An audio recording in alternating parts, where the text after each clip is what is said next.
My name is Bob Wood. I'm with AFC International, and on behalf of USNI and AFC International, I'd like to welcome you to this afternoon's presentation. Near-peer competition, what are we doing differently to acquire and sustain systems? We're very happy to have with us a distinguished panel that can speak very specifically by systems to this question, and a great moderator. Thank you for being here.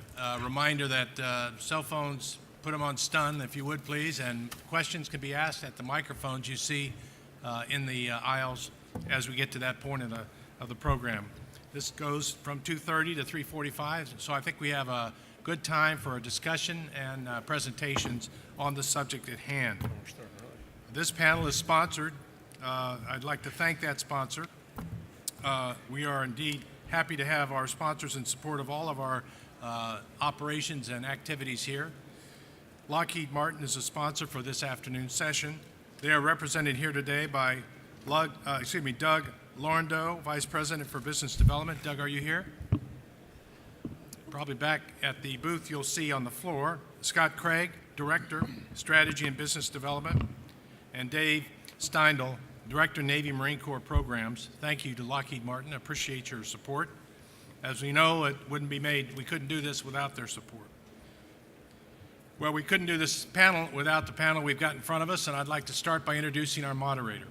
Our moderator is Rear Admiral Nevin Carr, U.S. Navy retired, Vice President and Navy Strategic Account Executive at Leidos and former Chief of Naval Research as he completed his service in the Navy. He retired in 2012 following a 34-year career, a variety of commands to include the Arleigh Burke, the USS Cape St. George, a host of planning and programming activities across the board, surface fleet, ballistic missile, defense systems, a host of activities understanding the mechanics of planning and programming and putting programs into the systems that are defending our nation. His last job as the Chief of Naval Research, he was working with 4,000 talented scientists and engineers, it says. So you were translating operating needs into the engineering specifics. Ladies and gentlemen, please join me in welcoming our panel and Admiral Carr to the stage.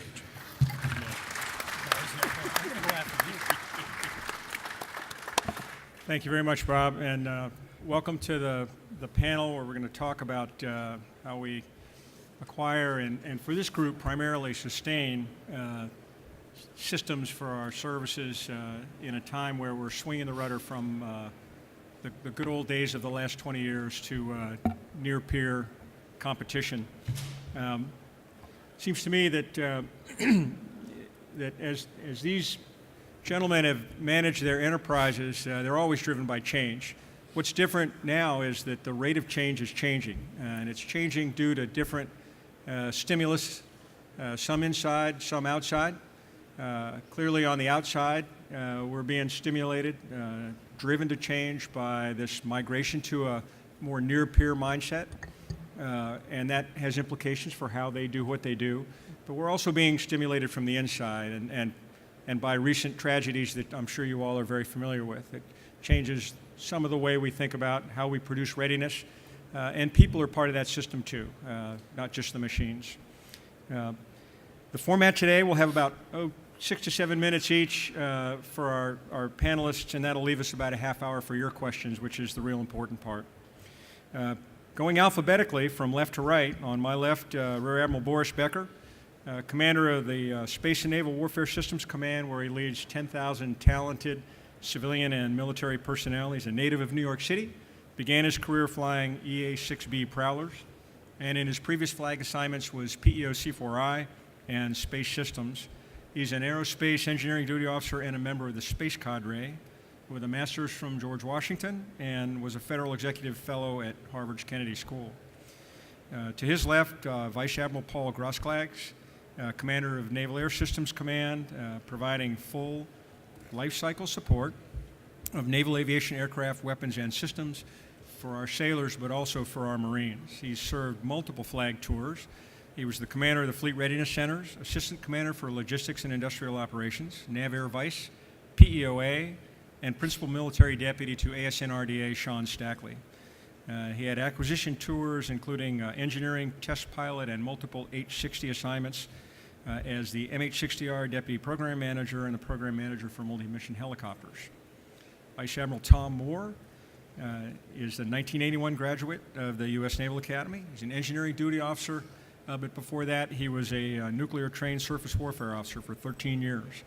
He was the Director of Fleet Readiness, OPNAV N-43, and Program Executive Officer for aircraft carriers, currently serving as the 44th Commander of the Naval Sea Systems Command. Brigadier General Joe Schrader on his left, the Commander of the Marine Corps Systems Command, MARCOR SYSCOM. He's the Senior Acquisition Officer for the Commandant of the Marine Corps. He began his career as an enlisted grunt and became a Marine Artillery Officer. His career included multiple combat tours, Marine Corps Recruit Depot Series Command, command of the 5th Air Naval Gunfire Liaison Company, and over 10 years in acquisitions, from project officer to program manager to his current command at MARCOR SYSCOM. And last but certainly not least, representing the Coast Guard, Rear Admiral Jack Vogt, Assistant Commandant for Response Policy. He's responsible for the development of strategic policy and doctrine in the areas of law enforcement, search and rescue, port security, defense operations, oil spill response, and incident management. As a member of the Coast Guard's Acquisition Executive Oversight Council, he establishes requirements across the full range of acquisition programs supporting Coast Guard response activities. We have a wonderfully rich panel today. I won't delay any further, but hand right over to Admiral Becker. Look forward to your comments and look forward to your questions. Thank you.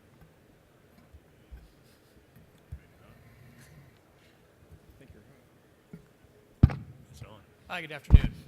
Thanks for the introduction and thanks for the time. We have 9 to 12 minutes, you said?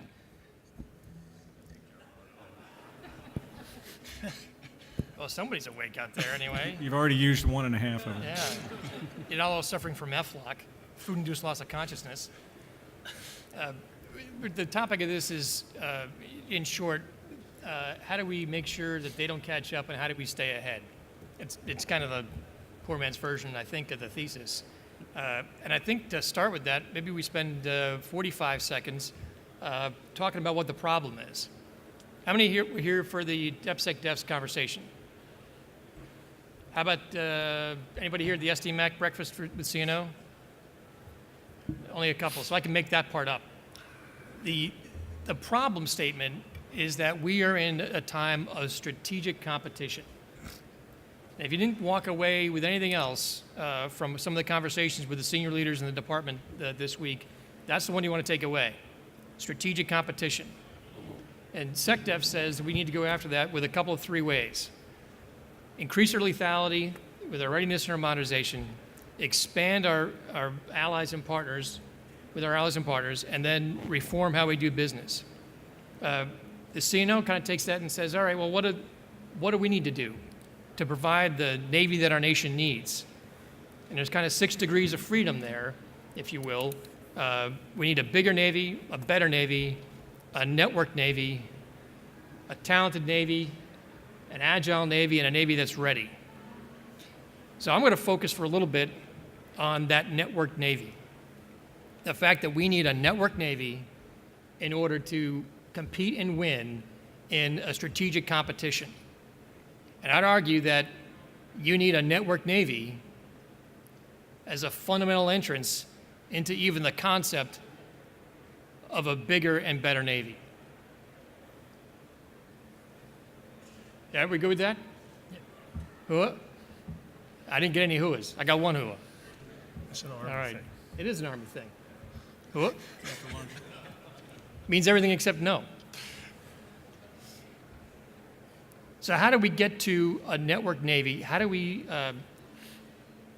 do something different to acquire and sustain the capabilities that we need for a networked Navy, and a networked Navy that also reaches out to our allies and partners?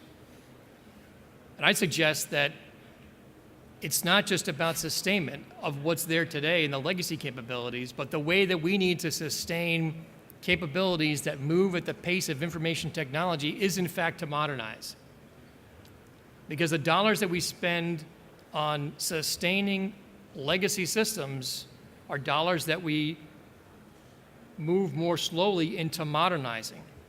Now, that's not to say, and I saw Dietrich here somewhere, that's not to say we could just unprogram all the dollars we have for sustainment. We can't do that because we don't have the modernization there in time to pick it up. So how do we change that curve? I think that's fundamental to how we get to that networked, better, and bigger Navy, is to look at the model of moving faster in the information technology domain inside our Navy, inside the Don with our partners in the maritime, and across our allies and partners. That's how we look to get and maintain our edge in this strategic competition. And we can talk, at the tactical level about different kinds of contracting strategies and how we move faster. And we can have that conversation here amongst a couple hundred of our closest friends. We can have that on sidebars. We can admire that problem a lot. Or we can really knuckle down and think about the opportunity that we have. With this DepSecDef driving the reform that the SecDef says we need, and when we look inside our wheelhouse in the Don, the Secretary of the ASN RDNA, Secretary Gertz, coming from SOCOM, he wants to move fast. He wants to take advantage of all the authorities that we have today in existing law, regulation, and policy. We have the opportunity to figure out how to move faster. And from my world, at SPAWAR, everybody say it with me, SPAWAR, not SPA war, SPAWAR like in space, we have to move with that speed. Because if we don't, we will not be able to afford to sustain what's in legacy.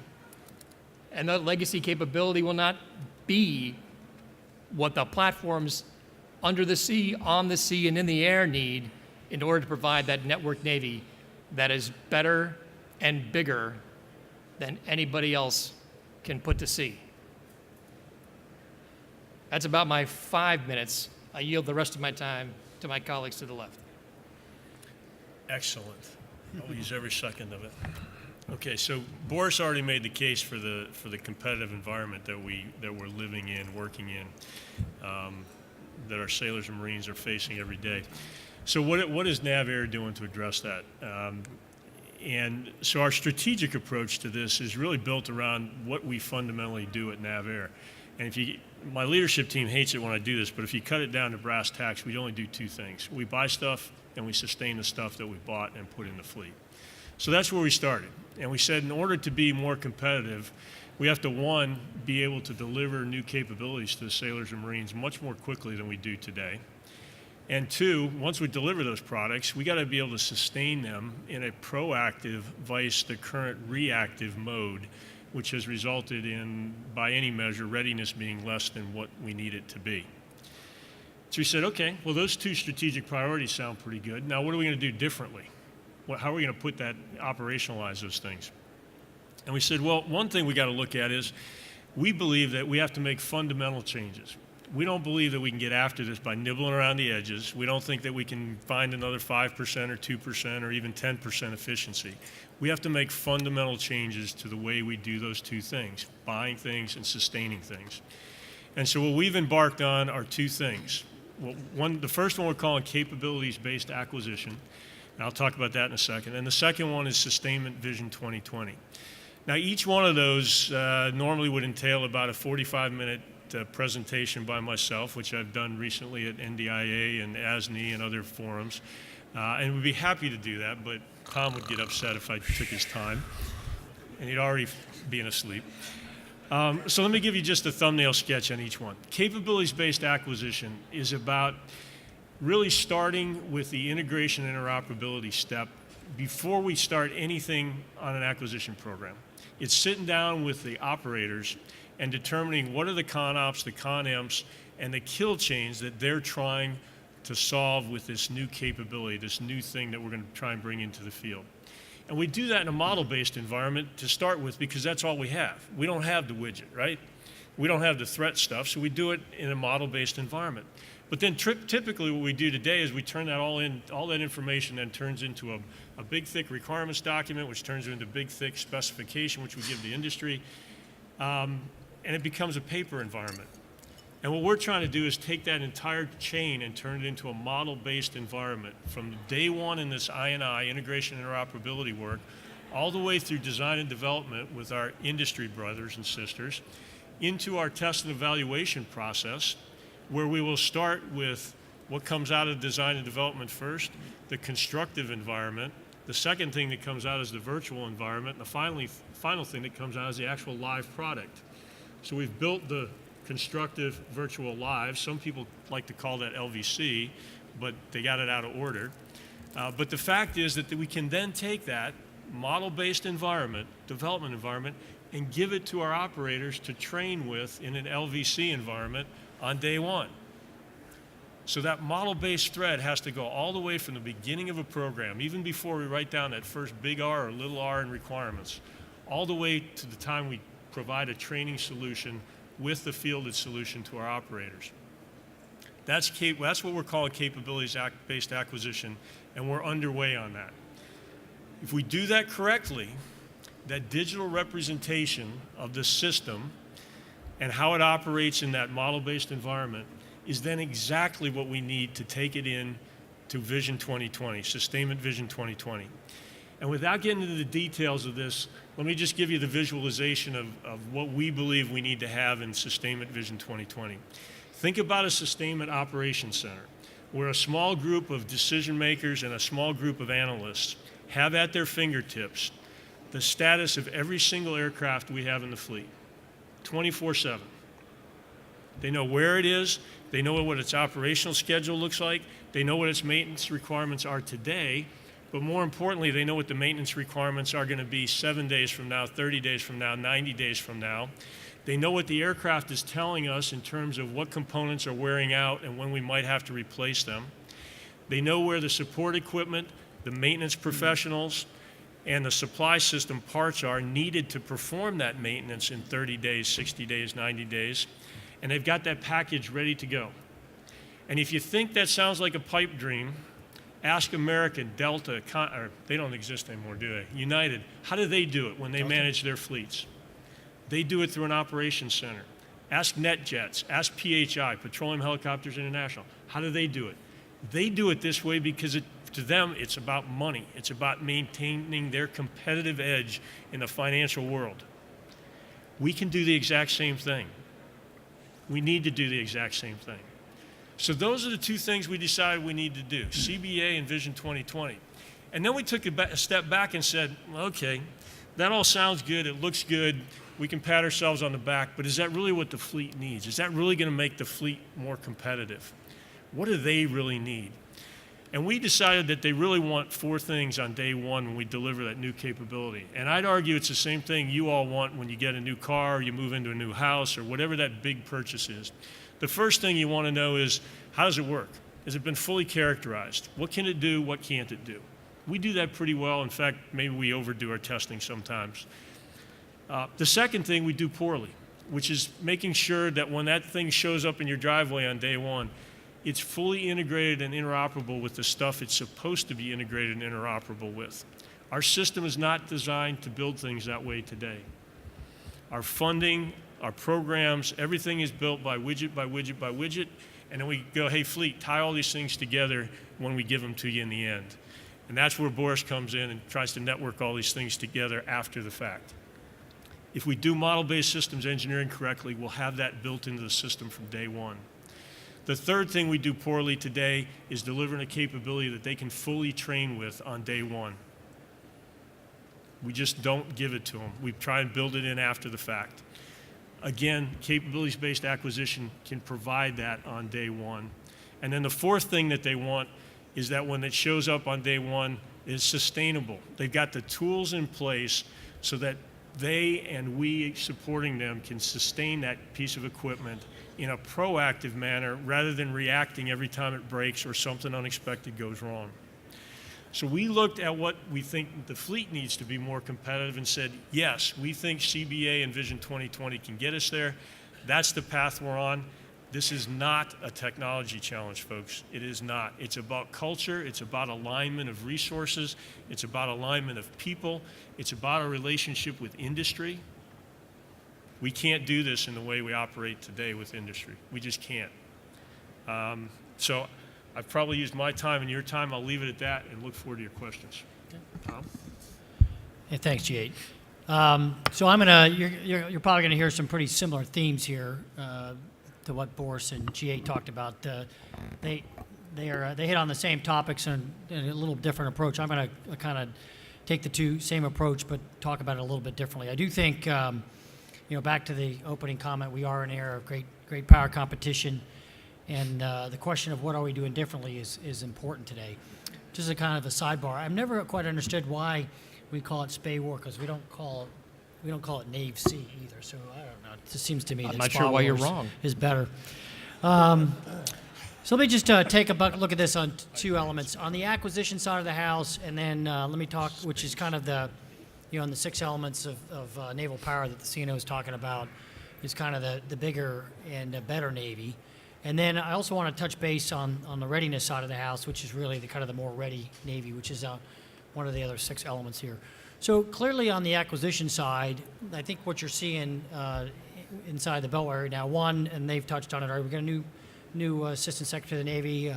Secretary Gertz comes from a background at SOCOM, which is a lot more agile and a lot, delivers capability to the warfighter a lot faster than perhaps we're used to in systems commands today. So there are a lot of things that we can learn from the way SOCOM's doing it, and I think we're going to try and embrace that. And you're already seeing that in some of the things that he's trying to do in terms of busting down the bureaucracy and pushing some of the decision-making down to lower levels than it's at today. And we embrace that, and we welcome that going forward. We're not going to become more agile unless we can do that. Second, I think you're going to watch, it's going to be interesting to see what the new ATNL now, ex-ATNL organization looks like, and how that organization interacts with the individual services, and then down to the SysComs themselves. I think there's a great opportunity for us as we work through some of the things that are in the latest NDAA that will give us the opportunity to be a lot more agile than we are today. On the NAVSEA side of the house, the 10 warfare centers that work for me on the undersea side and the surface warfare side, they are really the tip of the spear for me in terms of agile acquisition. That is where most of the S&T and the rapid prototyping is going on right now. And so I would agree, with Admiral Grove's colleagues here, the key is as we go do a lot of the things we're doing in the warfare centers today, whether it's unmanned, above the surface, below the surface, on the surface, mine countermeasure, counter UAS, all the things that we're working on. How do we integrate that into the bigger ship platforms that we have today so that when we introduce this technology, the users are ready to go? The last piece of the acquisition part, which is not so much what are we doing differently, because while we have the new frigate out there today that we're looking at, the shipbuilding plan as it's laid out, the only difference I think you're going to see in shipbuilding over the next 5 to 10 years is we're going to build more. Now that's important. That falls into the kind of that quantity has a quality all of its own. And so all the things that I touched on the acquisition side of the house, I think they are important to the ability of us to grow the size of the force. So if you want to know what's different and what are we going to do in terms of making sure that we can compete in this great era of great power competition, from my perspective from the Naval Sea Systems Command, it's build more ships. And we don't necessarily have to build different ships than we're building today, but we certainly need more of them going forward. And so that's kind of an emphasis that's on my plate. On the readiness side of the house, let me talk about a couple things. Readiness remains, the on-time delivery of ships and submarines out of maintenance availabilities remains the Naval Sea Systems Command #1 priority, because you can't have readiness if we don't have ships out there to execute their mission. And so our ability to get ships into and out of maintenance availabilities, whether they're in the public shipyards for our nuclear submarines or aircraft carriers, or whether they're in the private sector, is critically important. The last year, about this time, there was an article in I think the Washington Post that the United States Navy had a period without an aircraft carrier at sea for the first time since before World War II. And that was a pretty startling article when you read it. And the reason that we faced that challenge was because we were down to 10 carriers, so a quantity issue there. And we had an aircraft carrier, the George H.W. Bush, which was supposed to be in an 8-month availability, that took 13 months. And so because we were not able to get the ship out on time, we provided limited options to the combatant commanders and to the CNO, one of which was either compress the training of the crew of the George H.W. Bush before she went into harm's way. Not a good choice. 2, we could have extended the U.S. Dwight D. Eisenhower, which was there already, on a 9-month deployment for an additional 5 months. that wasn't a good choice, or we could choose to take a gap. None of them great choices. At the end of the day, we decided to take a gap. So going forward, in particular, as we start to grow the size of the force, it's important to grow the size of the force, but it's also critically important that on the readiness side of the house that we have the capacity in both our naval shipyards and in the private sector to actually get the throughput necessary to get the ships to in and out of these maintenance availabilities on time so that we can give the warfighter time to train before they deploy. And there's a whole host of things on the plate right now that NAVC is working on in terms of how do we optimize the naval shipyards, how do we set them up to be 21st century naval shipyards. Most of the naval shipyards were built, some of them built before the turn of the 20th centuries. At the time, they were designed to build new ships, and how you do build new ships and how you maintain ships is a completely different manufacturing process. And so we've put a concerted effort into looking at the 4 naval shipyards and what do we have to do differently in terms of investments in the yard and how we lay these yards out so that we can get the throughput that we need. And then similarly, there's the same process on the private sector side of the house that we've got to go look at the BAEs and the NASCOs and all the great companies that are doing private sector repair work for us on the surface ship side of the house. We've got to make sure that we've got the capacity necessary to go do the maintenance. That's a key component of the readiness equation, and we won't get the ready Navy that we need that's part of the 6 elements of naval power unless we can do that. So with that, I will cede the floor to my Marine Corps friend to my left. Hoorah. Hoorah. It's a Marine thing, sir. Means everything, including no. Exactly. So I'm just going to talk to you about 3 areas. 2 of them pertain to how we're going to acquire differently. Not necessarily new. I think what you'll hear me talk about is kind of back to the future, things that the Marine Corps did some 10, 15, 20 years ago, and we're kind of resurrecting them with a couple of new twists. And then the last point is how we're sustaining, doing some things there differently. The first point that I would bring out is faster requirements generation through experimentation and S&T. And the way that we're doing that is it's an old idea. It's something that the Marine Corps used to do years ago through experimentation with the warfighting lab through exercises called Sea Dragon. We resurrected that. We did one last year with a focus on ship-to-shore maneuver, mostly looking at unmanned systems. We did it here at Camp Pendleton. And just a real quick synopsis, we put out working with AS and RDA, specifically DAS and RDT&E, we put out a BAA and said this is what we're looking to do, enhance or improve our ship-to-objective or ship-to-shore maneuver through unmanned systems. We had 50 to 100 systems from industry and from the warfare centers came and played in this, and we identified some systems that we were able to then put some contracts in place for some small number of them. Did a little bit more experimentation through exercise Sea Dragon, which was done recently with 3rd Battalion, 5th Marines out of 31st MU. And the idea is we call that down to even some more, if you will, that we see promise in, and then we put them into an exercise. The exercise that we used was Bold Alligator. So what will come out of that, hopefully, is either we'll go ahead and buy some systems that are ready for fielding that we think should be fielded, put them out to the operating forces, or we use what we learned through that experimentation with 3.5 and we feed that back into our requirements generate a requirement, shoehorn it into the POM where appropriate, into hopefully a program of record. So it's you got to deal with the new start thing there, but hopefully back into the program of record, and then over to us at Systems Command or the PEO so we can start buying it. So faster requirements generation through experimentation and S&T. So like I said, in 2017, last year, we did S2 ME2, which was ship to objective. In 2018, the focus is going to be on logistics. We're going to do it again with a focus on logistics, primarily unmanned logistics. And then in 2019, we're looking at the Expeditionary Advanced Base Operations, EABO, which is outlined in the Marine Corps' operating concept. So over the next 2 years, we think it's got sustainment. Last year, we were able to obligate about roughly about $7 or $8 million into some systems. We're continuing to work that, working with the right folks on the Hill to get it funded, give us some fungible dollars to do that. The second area I would say that I would talk to you about is faster acquisitions. It's just getting on contract faster. But to me, it's culture. It's really culture. And a couple of the admirals talked about our new ASN RDA. Secretary Gertz, Hondo, his call sign is Hondo. I guess that's his call sign, but he goes by Hondo. And he's coming from SOCOM.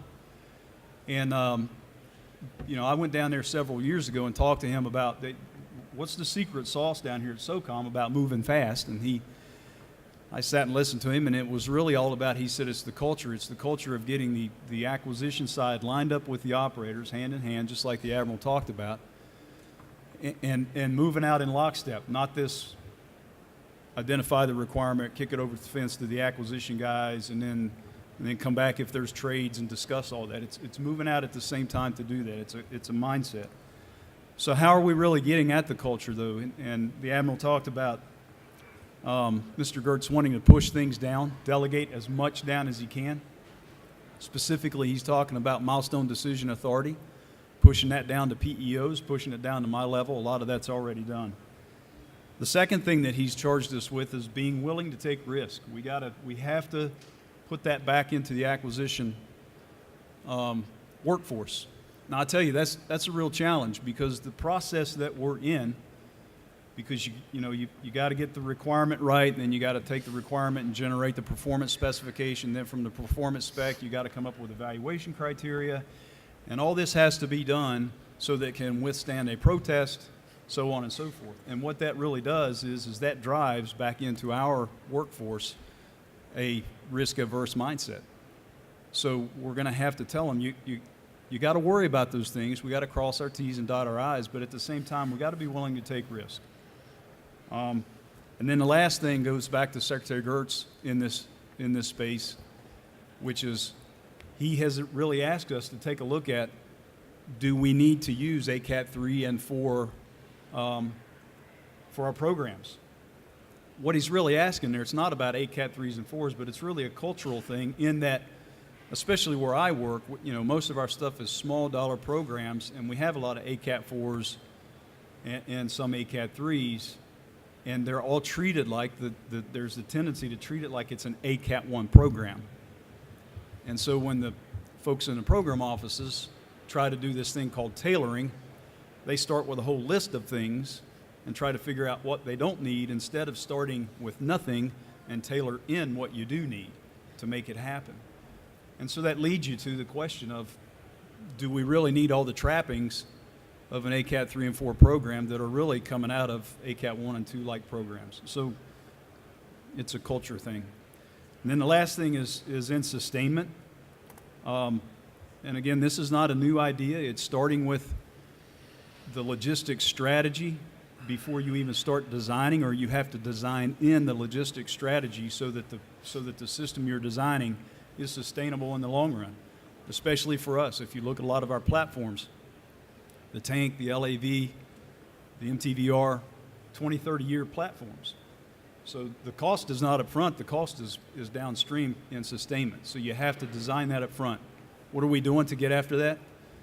Within the command, through the reorganization that we're doing, we have combined systems engineering and acquisition logistics together. We put them under the same roof. And so that those acquisition logisticians, not bean bullets and Band-Aids logisticians, but acquisition logisticians are working with our engineers, with our systems engineers, to design in sustainment into that system up front. Hopefully it'll prove itself out. And the last thing in that area is we have to get after conditions-based maintenance versus time-based maintenance. And that's an old idea, but we have to get after it. And it's exactly what I think Admiral Grosskлагs was talking about, being able to do predictive maintenance based on sense and respond technologies that you build into your platforms. So those are the three areas. I'll just recap: rapid requirements development through experimentation and S&T. getting on contract faster through changing the culture, taking risks, being willing to take risk, and with the objective of not satisfying the process, but yet satisfying getting on contract fast. And then the last one is building in sustainment up front in the design of the system. So with that, I'll turn it over to the Coast Guard. All right. Well, thank you very much, and pleasure to be here today. I think my panel colleagues have done a great job of really covering the acquisition and sustainment part of this issue set that we're discussing. So I'm offer a quick sea story and then a quick comment on requirements. So the sea story. The morning after the Coast Guard initiated search and rescue operations after the passage of Hurricane Harvey, my team put together amazing PowerPoint briefings for the Commandant and the Vice Commandant and the National Command Center the next day. And at the conclusion of that fantastic, amazing brief, the Commandant goes, "Great, Admiral Vogt, but I have no idea what's going on right now." Took that to heart a little bit, and we made our PowerPoints a little bit better. We told a little bit more. Had some prettier pictures, and the next morning, after our team finished our great brief, the Commandant, and this time with the Vice Commandant with a little glare behind it, said, "Admiral Vogt, wonderful, but I don't know what's going on right now." So being a little smart, I got together with my colleagues in the legal community, the contracting authority for the U.S. Coast Guard, and our cybersecurity, our system security experts to go, what can we do now to ensure that our Commandant, Vice Commandant know what's happening now relative to Coast Guard operations supporting Hurricane Harvey. And the next morning, after probably concluded about 1 a.m. that night, we presented a COTS system that we rapidly put in place, put on our system architecture, with all the checks and boxes, and so that the next morning the Commandant, Vice Commandant walked in, and on the screen was a geospatial plot, a heat map plot of where we were receiving calls for service, rescuing people, asset tracking, where we were taking those people. The long story short on that, relative to requirements, I didn't go through a complicated ORD. I got with the people who were able to make decisions to help our team out, to give our senior leaders the information they needed to make decisions moving forward.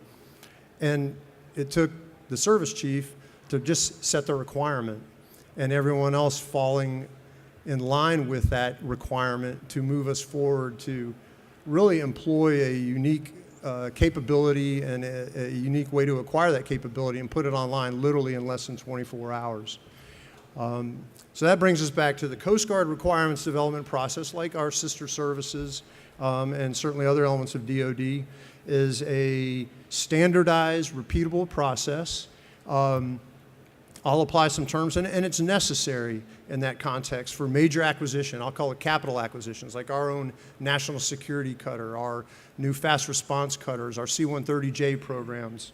It's methodical, it's research and developed based, and it's effective. And please keep those terms in mind when you think of our Deputy Secretary for Defense, Mr. Shanahan, when he went over the National Defense Strategy and talked about the need for reform. And the terms he employed were speed, innovation, efficiency. And we heard a lot of dialogue on that already.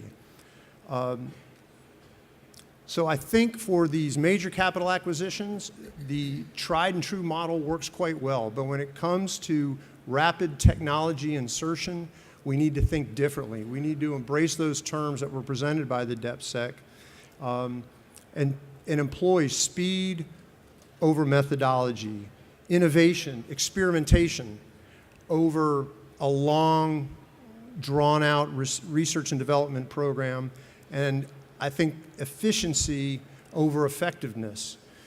Can we employ an 80% solution, knowing that in 3 to 4 years or in even a shortened duration, that the technology we're employing is already going to be out of date? So we've heard Secretary Gert's name mentioned a number of times.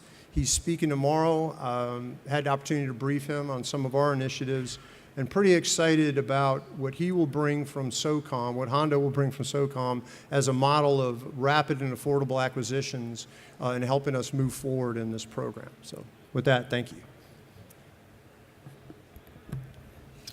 Well, thank you. I have to admit, I have never been on a panel, and most panels that I've been on have been over on this side. I've never been on one where everybody's stuck to the timeline. But congratulations to all of you. I think they should get a panel bonus check for that. So we do have time for questions, and while you're thinking about them, I'll start off with one. My background on shore duty was largely in the requirements world, the N8 Pentagon requirements world when I was not at sea. So I spent a lot of time working requirements and thinking about them.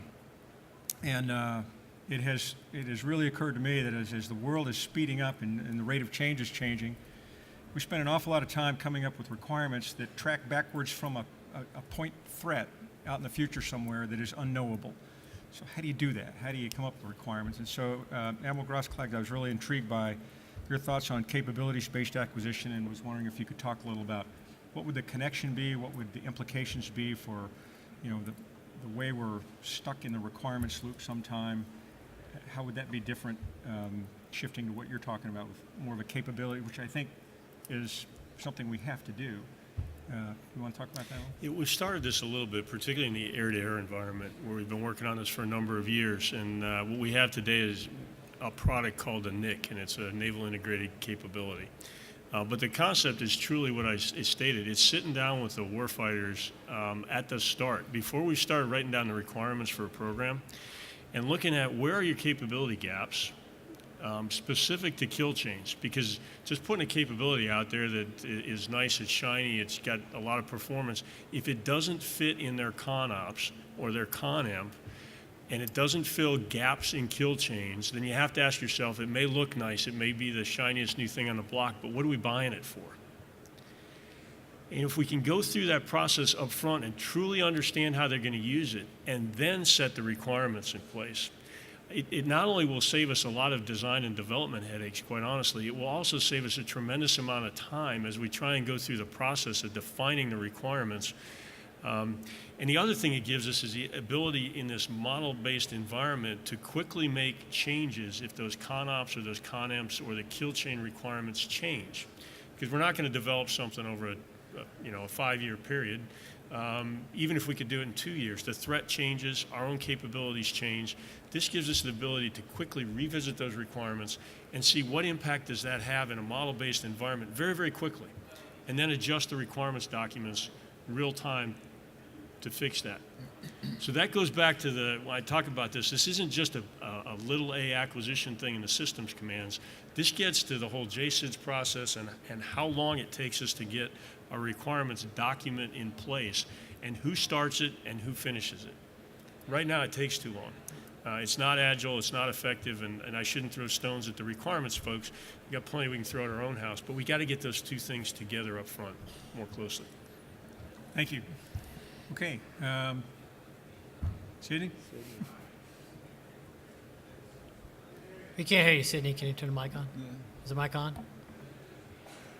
I'll just yell. There you I'm a go. There you reporter. go. I'm loud. Question particularly about ANTX, et cetera. You mentioned a number of technologies have moved forward, and General Walsh mentioned some of this too, moved forward to other exercises like Bold Alligator, and then have moved forward even potentially to the POM. Can you give us a few examples of some of the technologies that have led the way there, that have graduated through these various levels and are getting close to some kind of acquisition? Yeah, so that's. Come on. You take her? You guys shorted out. Comm sucks. It's a Marine thing. Yeah, so that's a great question, because what you're getting at is what we always struggle with, which is moving something over into the POM process and into the program of record. TDK is what comes to mind. The tactical decision kits that was thought up by a corporal, basically out of 2nd Battalion 6 Marines, and it is now transitioning over into one of our programs of record within training systems. That's one of them. The challenge is lining up sustainment with when we buy those systems, because it's going at it from a different perspective and much faster. It's not the usual process that we go through to buy and field something. It's truly using experimentation, buy it, try it, and if you like it, then field it. And the fielding piece of it is a challenge, because we're having to back into a process that wasn't really designed for the buy it, try it, field it model. We've only done it 1 year. It's not yet mature. It's being done through our Rapid Capabilities Office within the Marine Corps Warfighting Lab, although I'll tell you, it's being led by a colonel that's not an acquisition colonel over in the Warfighting Lab under Brigadier General Christian Wortman. But 90% of the team is staffed by acquisition professionals from within Marine Corps Systems Command, program managers, a lieutenant colonel, and then contracting officers. So it's not a real fulfilling answer, Sydney, to your question. We're still trying to figure that piece of it out. But it has the potential, I think, to grow into something much larger. And it's really about, earlier I was thinking through how to describe it in terms of a kill chain, in terms of an acquisition kill chain. And it's really a new way of getting at that kill chain, using experimentation, concept to experimentation, and then buying it and trying to get into a program of record.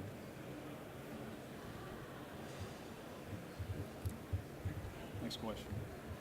Good afternoon, gentlemen. Lieutenant Commander Ty, USS Boxer. My question goes to the contrast between, as an example, naval control systems and information technology systems. You've got NAVSEA on one side, SPAWAR on the other side, both of which are tackling the cybersecurity concerns of all of these systems, but are tackling them separately. Is there a drive that you know of, or has there been any coordination towards developing common tools so that a ship's cybersecurity forces can focus in one location to track the security of their systems? Yes. Next question. Yeah, I mean, absolutely. I think the boundaries are very well understood. NAVSEA owns the ship control system, the combat system, and SPAWAR owns the IT portion of it. So that's pretty simple for us to then work the enclaves and the rules. But we're working off a very similar rule set and working off a very similar set of tools. And we do share knowledge across the systems command on a regular basis on how we go combat the threat. So I think it's probably laid out the way the boundaries are laid out today makes sense. There was some thought, hey, maybe we should turn cyber for the entire ship over to one person. I think that in the 2 years that I've been in the job, I've come to the conclusion that the way it's laid out today makes sense based on where the expertise for those particular systems lie. But to your point, a common set of tools for how we go about doing that makes sense. So if you want to add anything. And I'm just having fun with you. Sorry about that, since my good shipmate to my left jumped in. The answer is absolutely yes, resounding yes. And while at SPAWAR, as the information technology technical authority as chartered by the Chief of Naval Operations, I don't have, nor do I want to maintain, expertise in hull mechanical and electrical systems or operational flight programs. We are responsible for developing and assisting in the implementation of cybersecurity standards, working in very close coordination with the chief engineers from the other SysComs, who will have and will maintain the subject matter expertise in those areas. But we have to look at where some of those things do cross, from the combat systems where you have a real-time system that's going to ultimately send a firing pulse to a weapon that is somehow connected to, enabled by, and targeted with data that come from a command and control system that's tied to an ISR&T system, that's tied to a PNT system, that's running on a network that also attaches to your beans, bullets, and bandages. That is, I think, more complicated in today's environment, in part because the underlying information technology platforms themselves are very similar and come from the commercial world. So how should we approach that? And where should we look at the boundaries to make sure that we are operating as rapidly and sustaining as effectively and efficiently against potential adversaries in those commercial-based products as we need to? This is where the shameless plug comes in. please visit the Information Warfare Pavilion, where you can get your very own copy of the Spay War Vision for 2018 to 2027. And if you open it up to the center section, you will see the main thrusts of our strategic vision. An enabling aspect of that vision is implementing the information warfare platform. What is an information warfare platform? I don't have enough time, so go get the book and read it and find out.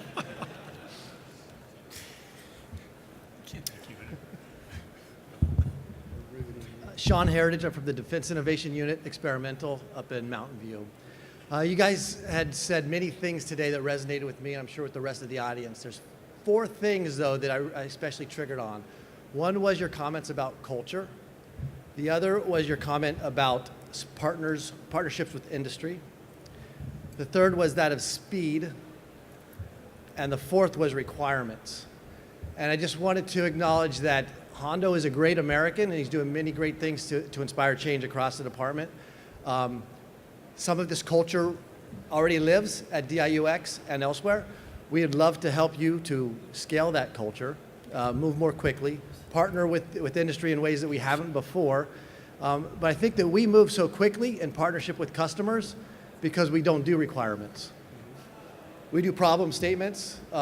And today, we're proud to announce that we did our 3rd production contract in support. This one was in support of Transcom to help lead the charge in the migration to the cloud. So I also wanted to acknowledge Admiral Grossglags, I'm sorry. You had commented that there were your organization had 2 jobs, delivering capability and sustaining capability. I would like to get your thoughts and the thoughts of others about what our respective jobs and responsibilities are with letting go of legacy, outdated capability. And then, since I am plugging the organization that I'm a part of, I also heard that about supply chain visualization management. We're doing work with a customer in DoD to do just that, much like Amazon and others do. And we're working with the Air Force to do predictive maintenance with the AWACS. We'd love to partner with other services to follow that. Yeah. Do you have a brochure? I'm just checking. I do not. Okay, so I'll try the outdated system or platforms, whatever you want to call it. First, I guess I need to acknowledge up front, that's really not our call. I mean, that's really a question for the fleet and the Echelon, the fleet commanders and the OpNav staff to determine when we should get rid of platforms that may have outlived their usefulness, either from a mission perspective or become prohibitively expensive. Our challenge is, as long as they're in the fleet, as long as we do have to sustain them, is to figure out how to do that in the most cost-effective manner while still ensuring that they are ready. I'll give you a great example that we're dealing with and have been dealing with for several years, and that's our legacy F-18s. Because of delays to other programs, we've kept them on the flight lines many years longer than we expected to, both the Navy and Marine Corps. And because of that, we had to invest a tremendous amount of resources in keeping them safely flyable. So, you know, king for a day, we would have said, hey, these airplanes can't live past 6,000 hours. They're done flying. But from an operationally realistic perspective, we can't do that. So it comes back to us and Tom on the ship side to figure out, well, how do we keep them operationally relevant until the Nest system comes online or until the warfighters say, yeah, we're done with that particular system. So that doesn't really answer your question, but our job is to keep this stuff in the fight as long as the warfighter wants to keep them out there. Thank you, sir. Anybody else want to address that? Dr. Tangradi. Thank you, sir. After that advertisement and stuff, I'm going to try to pose something a little more challenging because General Schrader had opened up, and my colleague over there has opened up the question of Secretary Gertz and the culture of SOCOM and how it affects acquisition. Now, it is a common perception, maybe right, maybe wrong, that one of the reasons SOCOM has been so successful is because both Congress and the Joint Staff allows them to bend the rules. And that in this acquisition world, some of the standards that the services are held to, as far as dotting the I's and crossing the T's, doesn't necessarily apply to some special programs. Would you comment a bit about that? It seems that Congressional Budget Office or GAO will very readily audit a Navy acquisition program, but somehow won't do a SOCOM program. And so there is this perception that the rules that the services did not create is what holds them back. And the people that are being successful, whether it's DIUX or whatever, is because they don't quite obey them in the same way. So I brought it up, so I'll be the first one. I would agree with what you just said. The only thing I'm going to tell you is I'm going to take the Secretary at his word, and we're going to challenge it. We're going to do what he said. I'm going to do the best that I can in what time I have left to change the culture and try to get the folks to take risk. What exactly that means, I'm not sure yet, to be honest with you, because we do run into having to cross the T and cross the T and cross the T and cross the T and so on and so forth. But you know, he said he wants to decentralize. He wants to intent-driven and decentralized execution. So, which is music to my ears. That's the way we operate. So we're going to take him at his word, and we're going to do the best that we can to try to meet what he's told us to do, and we'll see how it unfolds. Yeah, I take a little bit different tack. I don't think it's SOCOM not following the rules so much as is the fact that we've created a level of bureaucracy that makes us a compliance-based organization, and I think there's a lot more flexibility in the rules than we're willing to push. So I think I'm not criticizing SOCOM. I think that the notion they've been allowed to get away with stuff, I think, is the wrong way to look at it. I think the way to look at it is they've accurately looked at the rules and used the flexibilities that are there and had a culture which allowed them to take a little bit more risk in the development of their systems. Now, they're not building, $10 billion ships. So, is the same level of oversight on a $10 million system? Should they have the same level of oversight as you have on a, $5 to $10 million ship or submarine? Probably not. So I think what he's getting after, which I'm all for, is to get out of it being a completely compliance-based organization, follow some guiding principles, and use the flexibility that's in the FAR. And I think some of what you're seeing with the breakup of AT&L, and if you've listened to Secretary Lord, a significant downsizing for staff, some of that, we create some of that churn ourselves. So that's to whoever asked the question, that I think that there's a lot more flexibility here, and it's just we have to get after it. Yeah, I'd agree with Tom for a change. I don't think they bend the rules as much as they operate to the full extent of their authorities. And you can define that however you want. They also have a culture, again, it comes back to culture, of risk management. We have a culture in our acquisition system over the years that has become one of risk avoidance. And when I talk about culture, for me, it's as much about my organization, NAVAIR, as it is about the Secretariat, whether that's ASN or OSD or the Hill. So yeah, they hold us to standards. I got it. But we hold ourselves to plenty of other standards that we've put in place over time, as Tom noted, become more bureaucratic. It's to minimize risk. And we've been able to get away with that for the last 20 or 25 years, and it goes to the theme of this panel, because we weren't in a competitive environment. And now it's going to take a wrenching change to some of our folks who are very comfortable in that risk avoidance mentality to get them into a world where we need to operate, which is in risk management. So they do that better than we do today. It was a common theme with Mr. Stackley, and when you were the principal military deputy, that he would often say that we have many of the authorities that we need. They're in place. We just need to use them to the full extent. Hi, Megan Eckstein, U.S. Naval Institute News. So to stick with the theme of moving faster, obviously that could mean something a little bit different for all 5 of you, given your different portfolios. But when you look at something like the Marines MUX Group 5 UAS, I mean, that touches on 4 of your 5 portfolios. So how do you guys kind of optimize your operations so that you're being faster and more efficient, but not diverge too much so that you could still work together on something like MUX, which is kind of common to a few of you? Is that for me? We're all looking at you, so. Yeah, so you're all looking at me. So MUX is over with Nav Air.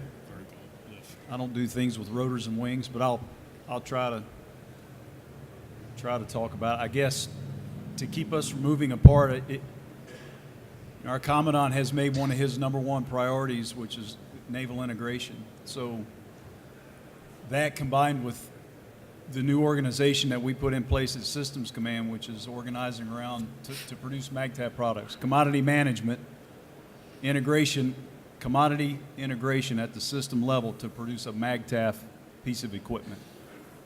And so that's, I have asked, for example, our engineers, what does it mean to be a MAGTF engineer? You'll hear folks say, I'm a sub-engineer, I'm a this, but you don't hear anybody talk about what I'm a MAGTF engineer. So I've challenged our chief engineer to tell me, what does that mean to be a MAGTF engineer from the context of commodity management to produce a MAGTF product? And if it's truly a MAGTF product, then it's naval integrated product. So that's how I would. I think another aspect of it is, digitize me, Fred. Galaxy Quest. Anybody? We got to digitize our Navy and Marine Corps. And that's not some sort of buzzword. We really absolutely fundamentally have to look at all of our capabilities and understand what it means from a digital sense to have, maintain, and sustain that capability. And it starts with the design of the need and the requirements in model-based systems engineering and capabilities-based systems engineering, but then goes all the way to sustainment, where ultimately we should have a digital representation of the configuration of the entire C4I baseline on a DDG for that DDG, so that we know what right looks like, and when it's not right, we can get it back to right. And then in between there is actually fighting the fight. So when you have a system, whether it's an unmanned air vehicle, a surface vehicle, undersea vehicle, or a manned platform, the warfighting information that's coming off of that platform and being transmitted through the RF, whether via cyberspace or space, is on the digital battlefield that we have superiority on and that we understand. What's the answer? I think the way we all get down to common baseline is to understand the native digital aspect of each of the capabilities that we deliver.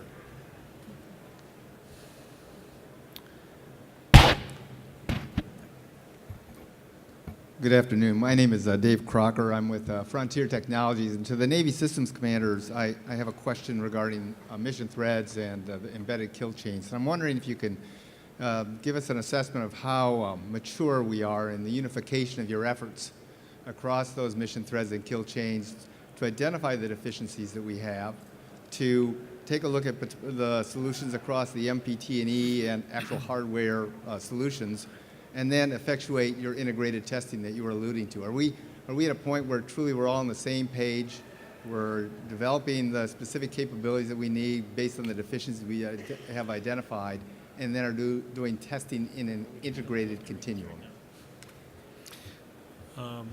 I'll start. We're not close to where we need to be. We've had some success, as I alluded to earlier, in the air-to-air environment, which is where we started. My predecessor was a zealot about this for many years, including when he was in your former position down at Cardiff. So we're relatively mature, I'll say, in the air-to-air environment. Over the course of the last 18 months or so, Admiral Mark Dara, who's our Unmanned Systems and Weapons, our PEO, has done a great job of coordinating with PEO IWS, Doug Small, in taking that same type of modeling, integration, interoperability work up front on a program, and taking that into the weapons world. Air-to-air weapons, but more importantly now ship-launched weapons. So we've been getting better on that. But I'll say it is not part of our is not part of the Big A acquisition or our big whatever you want to call it, Big B budgeting process. It's right now more of a coalition of the willing as opposed to something that we're having success instantiating in the process. I'm not a zealot like my predecessor on this, but I firmly believe that it's the right way to do business because far too often what we end up delivering to the fleet is not exactly what they need to fill those capability gaps. But it sure looks good on paper.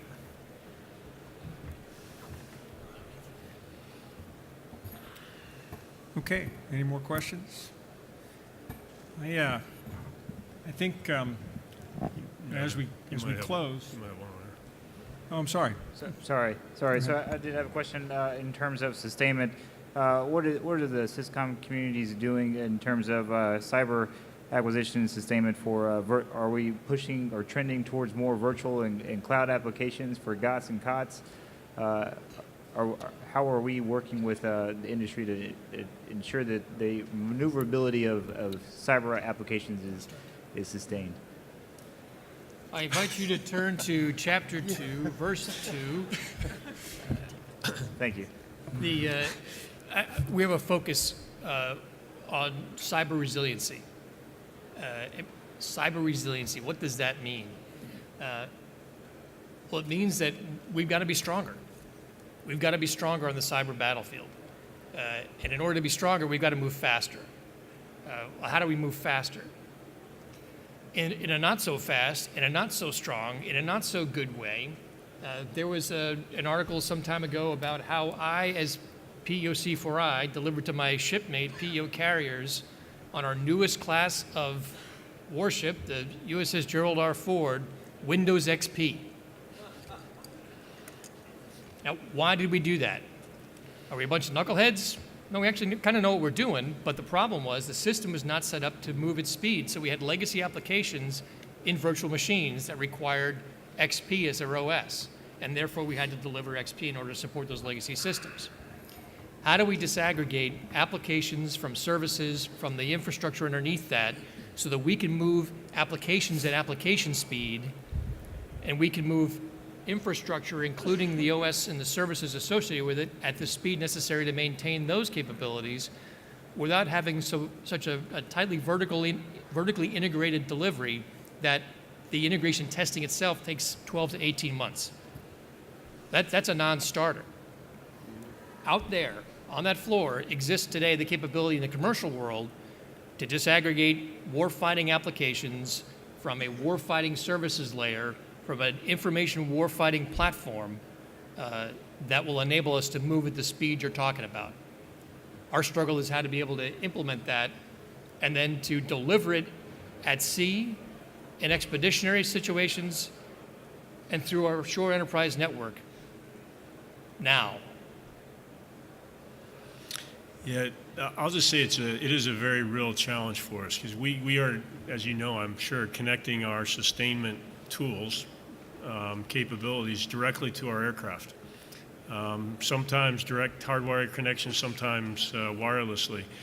And historically, we have not necessarily in all areas paid the same level of attention to the cyber vulnerability of the platforms versus the support equipment that is now being tied directly to them. So we're paying a great deal of attention to that, and I won't go into any more detail there. But that question spreads very, very broadly. Think about another focus area we've got in sustainment right now, which is trying to use additive manufacturing for one-off parts or parts that take a long, long time through traditional manufacturing methodologies or are very expensive.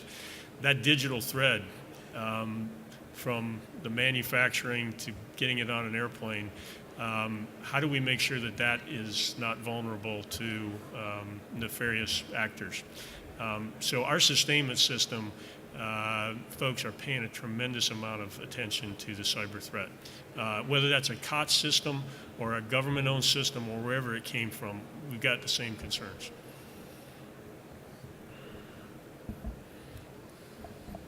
Okay, well, thank you. And we've never not wanted a ready, capable force. How we keep the force ready and what it's ready for is kind of what's changing, and certainly the rate of change is changing in speed. I would add that there's no better metaphor, I think, for where SPAWAR and NAVAIR and NAVC come together than through an aircraft carrier. And I was a surface warfare guy, but that is the ultimate open platform, and it's often about how open your platform is to keep up with an evolving threat. And when you want to change the combat system on an aircraft carrier, you launch the old one off the front end, you land a new one on the back end, and it doesn't get more open than that. So we certainly are going to need to keep up with an unknowable future. There are going to be no point threats out there that we can look at and tailor and acquire to. I'm very intrigued with capabilities-based versus requirements-based acquisition, and I hope that's something we can move to. But thank you very much to our panelists, and thank you to you. Let me for a moment, on behalf of USNI and FC International, thank our panel. Admiral Carr, thank you very much for putting this together with us. The system commanders obviously have a number of challenges. We're in the right setting to talk those challenges with solution providers. Thank you, Admiral Becker, for pointing to the solution sets that exist right outside this, the curtains here. We're thankful to you for being here with us today, and thankful again to Lockheed Martin for sponsorship. I would like to make a presentation on behalf of USNI and FCA to each member of our panel. The book we're handing is Leader's Bookshelf, and it was written by Admiral Stavridis, who will meet tomorrow, we'll see tomorrow, as he hosts the Senior Service Chief luncheon. We're looking forward to that. I would point out, too, that Hondo Gertz will be our leadoff speaker in the morning, so we can all ask him the tough questions that you asked here today. I think he'd be the first one to say he just uses a system as it exists as opposed to inventing a system. He's a fascinating speaker, and I think you'll find it very entertaining tomorrow. That starts at 8:30 a.m. tomorrow, so we ask you to please join us then. I'd like to present now the Leader's Bookshelf by Admiral Stavridis to each of our members. Once again, let's thank our panel for their words and their insights today. Thank you.